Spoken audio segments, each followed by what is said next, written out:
हई नैया टूटल आज कौने खता नहीं हमके पता न ये तोहके पता। नमस्कार प्रणाम भैया। आज आप सबके बीच एक छोटा सा प्रस्तुति आप सबके यदि अच्छा लगे तो हम चाहब कि आप हमारे पेज सिंगर किशोर बाबू और चैनल सिंगर किशोर बाबू एंटरटेनमेंट के जरूर सब्सक्राइब करें और गाँव में यदि त्रुटि हुई तब माफी चाहो।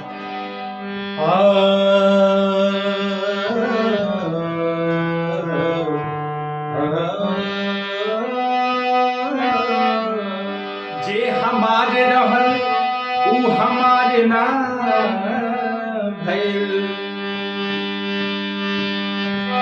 सपना सपने रह गई सकार ना भइल। दिल की बतिया के दिल में दबा लाए बाबू, डूबे वाला के खेवन हार ना भइल। कि जेकर अचके में दिलवा टूट गई,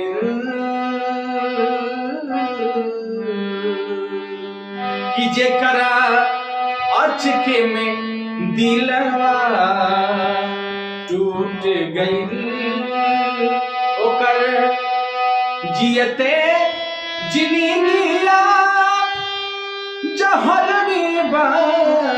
जेकर अचके में दिलवा टूट गई, ओकर जियते जिनिया जहर में बा।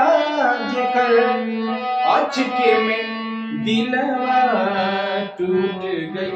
केहू पार भइल केहू डूब गई,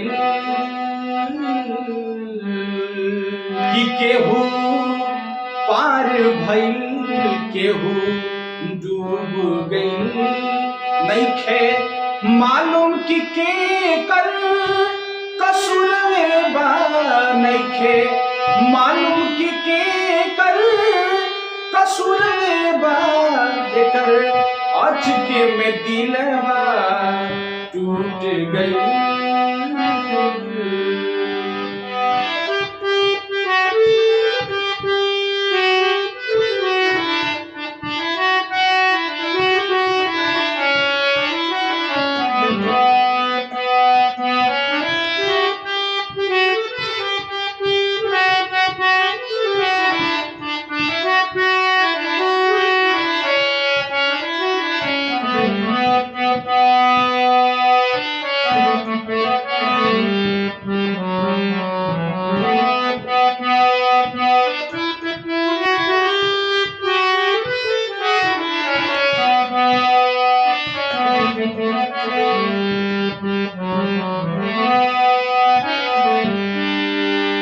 अंतर का भाव कैसे बन गया? ये बिंदिया केहू के सिंगार बनल, इस सिंगार में केहू के कटार बनल।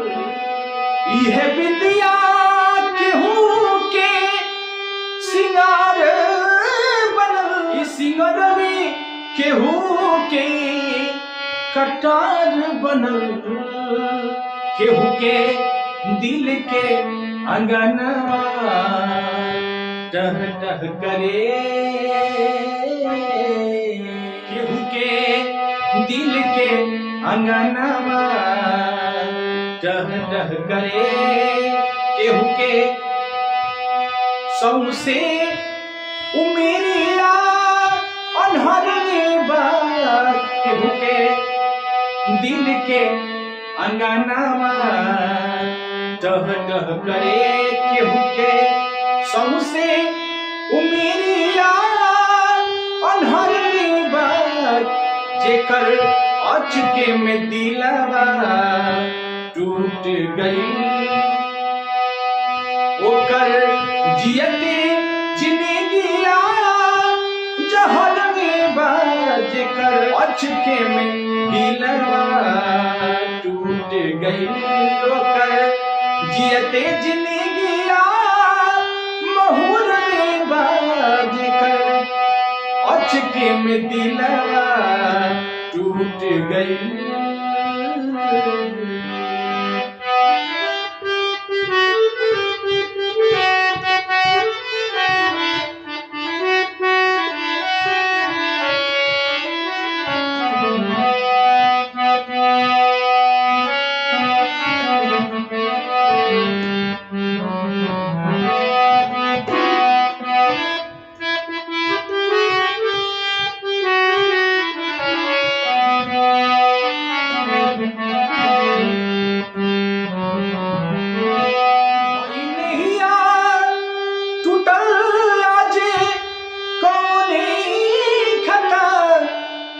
नहीं हमके पता न ये तोहके पता हई नहीं टूटल आजे कौने खता नहीं हमके पता न ये तोहके पता जवन होखे के नाऊ आज है भाई जवन होखे के ना आज है भाई जवन होखे के ना आज है भाई सब किस्मत की खेला उमर में बाज कर अचके में दिलवा टूट गई ओकर जियते जिंदगिया जहर में बाज कर अचके में दिलवा टूट गई।